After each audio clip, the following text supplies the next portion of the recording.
So can I still do this? You know what I'm saying? It's been so long. Hey guys, Daddy's here with Chain Breakers Garden.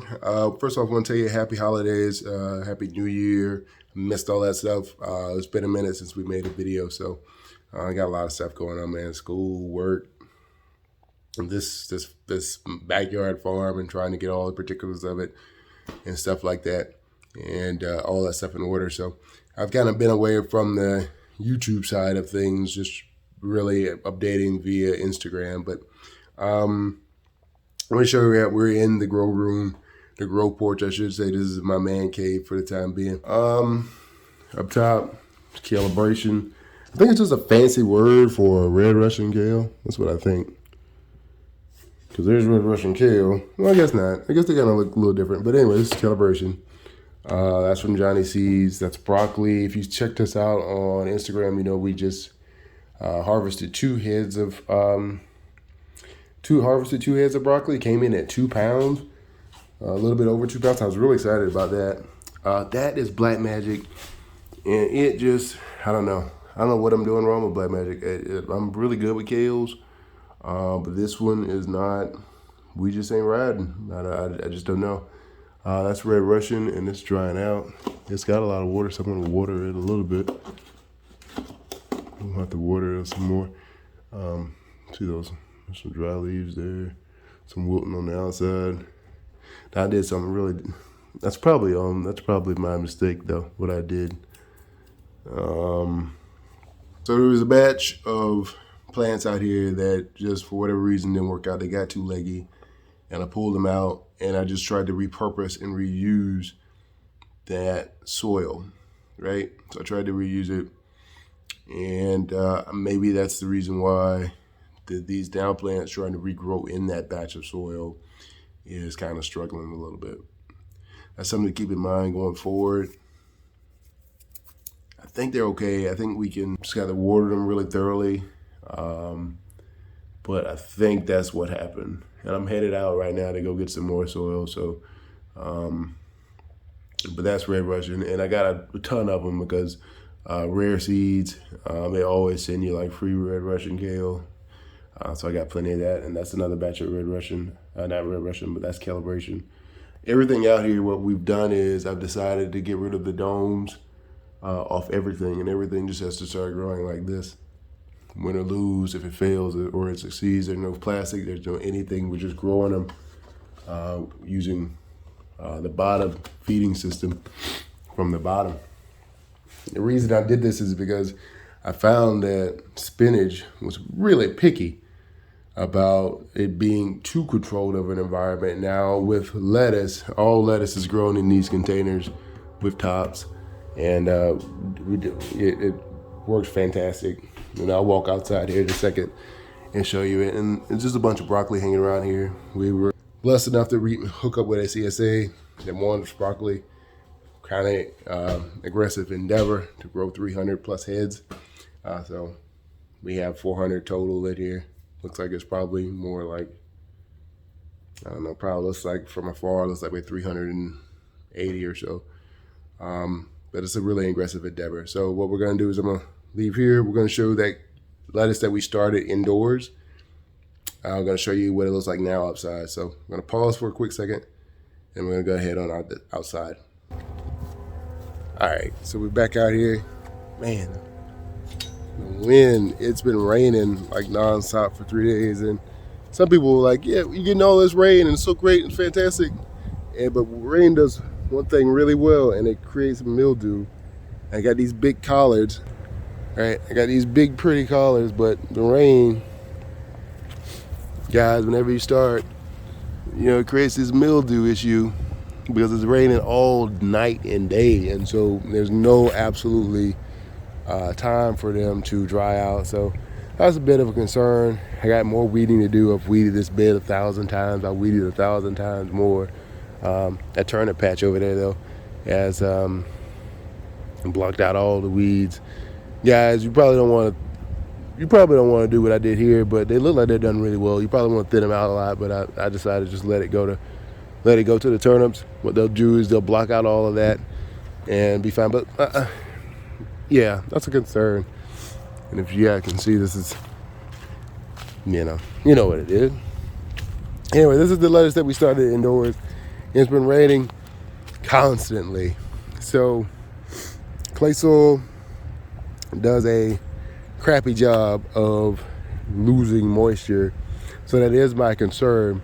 If you guys remember, this is where all those sunflowers and everything were last spring. And they've done a fantastic job. They did a fantastic job of really aerating the soil for me and not letting it be so compact and mushy and all that stuff. But it is my concern. These were the 4 that I tested off first. So they went out first. These are Salanova Butter. And they're still doing really good. Everything out here, even some that pulled out, like the whole cell didn't come out, like maybe they just came out in a rooted form, just like bare roots. I put them in the ground and they did well. So this has been a really long project, and it's been a really long process of trying to get it right, trying to figure out, will our soil take lettuce, right? Because this is the big thing for us going forward. I'm not planting a bunch of stuff this summer. I'm not planting a bunch of stuff this spring. It'll all be salad centric because I have approximately 6,000 to 7,000 square feet to work with out here. And because I have that space, you have to think of a crop that you can grow inside of 6,000 to 7,000 square feet that is worth growing, right? So there will be no corn. I like corn too. That's my favorite crop to grow. There'll be no okra, but lettuce, kales, and all these things are the main essential things for us to grow this year outside of broccoli, just because we have the space enough to grow that crop. So that's something to think about if you're trying to do a small backyard farm and stuff like that. You got to think about the crop that is going to be great for a small space. Tomatoes, peppers, you can get a ton of those. Our spacing didn't go all that great, so I'm not happy about the spacing that we did with our broccolis. This is the first head that we cut off the other day. This is our second head that we cut off. Our first head that we cut only came in at like 8 ounces.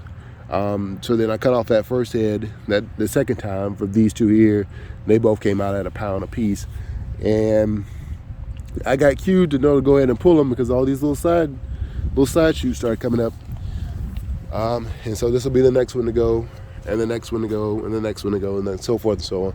But you can see all that mildew from those leaves. So I cut the leaves, and I'm just going to leave them here on the ground. That feeds our worms, because everywhere I turn out here and everywhere I dig, we have fantastic worms. So that's something to think about. That, my God, that's a pretty one there. Goodness gracious, this is that big turnip I've been talking about on Instagram. Like I can't get my hand around it, so it'll stay there. I want it to rot right in the soil, so it provides nutrients for the worms. All right, so butter. These are still Salanova, but this is red, and it's finicky as all get out. And we'll see how it goes. We'll see how it goes. But the red is just not as tough. But they've all gone down in different stages, so that's something to see. It's been raining nonstop, so this soil is just sogged down, and that's something that, my God, I don't want to fall on my YouTube first time back. So amending the soil, clay soil, is a tedious process. That's why you see all these beans, these peas and the collards and the daikon radishes and all that stuff, because I'm trying my best to amend this soil. Now there's a way around all this, of course. If you were to do what is it, the lasagna method, putting cardboard down and bringing in other soil, but we have to take advantage of what we have, what's in the budget. So what's next for us? We're still doing the process of solarization in the back. There's still a couple beds got to be done, getting a new tiller, thank God.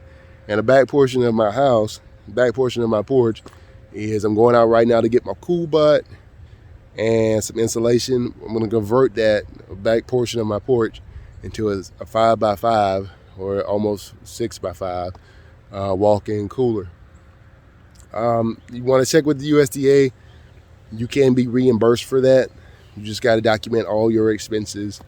So just be mindful of that. It may cost, I think right now my budget is $1,500. Looks like I'm going to come in somewhere like $1,200 for the walk-in cooler. And it's really simple actually to do. You can just do it with a cool butt and a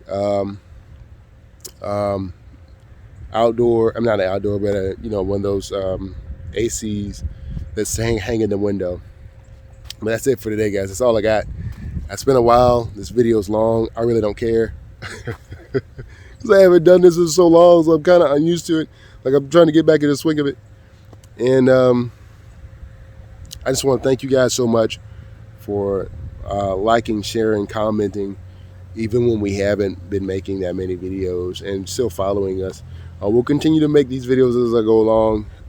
But I just want to thank you guys so much. Pray the atmosphere that you're moving, that you're building in, that you're growing in is nothing but God. I pray you and your family remain covered. Amen. Look, we're going to get it again some other time, y'all. I appreciate you. Peace.